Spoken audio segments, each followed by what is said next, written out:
Le Togo veut rejoindre l'AES. Frères et sœurs, le Togo envisage de rejoindre l'Alliance des États du Sahel. Mais soyons clairs, tant que la dynastie Ngasimbe restera au pouvoir, c'est non. Pourquoi? Parce que cette dynastie fait partie de ceux qui ont trahi l'Afrique dès le départ, en laissant assassiner Sylvanus Olympio, le premier président du Togo, celui qui voulait libérer le pays du franc CFA et bâtir une Afrique souveraine. Comment un régime qui a servi l'impérialisme pendant plus de 50 ans peut-il aujourd'hui prétendre vouloir rejoindre une alliance qui prône l'indépendance et la fin du néocolonialisme? Un régime qui a toujours trahi l'Afrique. Reprenons les faits.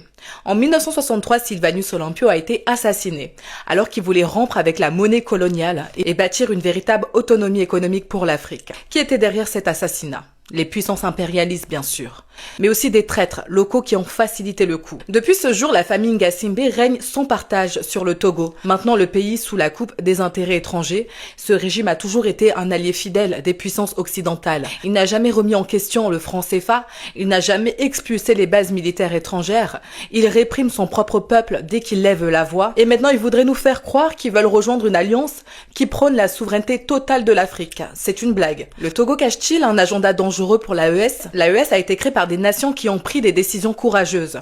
Le Mali, le Burkina Faso et le Niger ont expulsé les forces impérialistes. Ils ont créé une armée commune pour se défendre et protéger leurs richesses. Ils lancent un passeport unique pour renforcer leur intégration.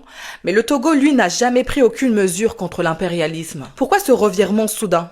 Ce n'est pas un élan de patriotisme, c'est une tentative de sauver leur régime, en profitant de la montée en puissance de l'AES. Le Togo veut-il infiltrer l'AES pour la saboter de l'intérieur? Car soyons honnêtes, ce régime ne peut pas être un allié sérieux dans une lutte pour la libération de l'Afrique. Pourquoi le Togo protège-t-il encore Paul-Henri Damiba, celui qui a mené un coup d'État au Burkina Faso pour servir les intérêts étrangers? Si le Togo était vraiment du côté de la souveraineté, il remettrait Damiba aux autorités burkinabées immédiatement. L'AES doit être une alliance de souverainistes, pas un refuge pour les traîtres. On ne construit pas une Afrique libre avec ceux qui ont trahi la lutte dès le départ. L'AES n'est pas une organisation où chacun vient se mettre à l'abri quand le vent tourne. C'est une alliance de pays souverains qui ont prouvé qu'ils étaient prêts à se battre pour la liberté de leur peuple. Le Togo peut-il se débarrasser du franc CFA?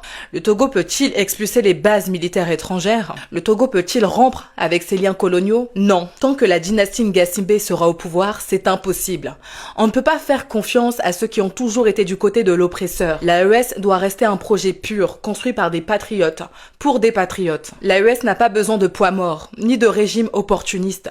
Si le Togo veut rejoindre cette alliance, il doit d'abord balayer devant sa porte. Dégager la dynastie Ngasimbe et rendre le pouvoir au peuple, se débarrasser du franc CFA et s'engager dans la création d'une monnaie africaine. Renvoyer Damiba au Burkina Faso pour qu'il soit jugé pour sa trahison et expulser toutes les bases militaires étrangères et rompre avec les accords néocoloniaux. Si le Togo refuse de faire ses pas, alors il ne peut pas rejoindre l'AES. Ce n'est pas un club d'opportunistes, c'est une alliance de souverainistes. Frères et sœurs, l'avenir de l'Afrique se joue maintenant. Nous ne pouvons pas nous permettre d'intégrer des traîtres ou des pantins de l'Occident dans cette lutte pour la libération. L'AES est une opportunité historique, mais elle doit rester protégée des infiltrations et des manipulations.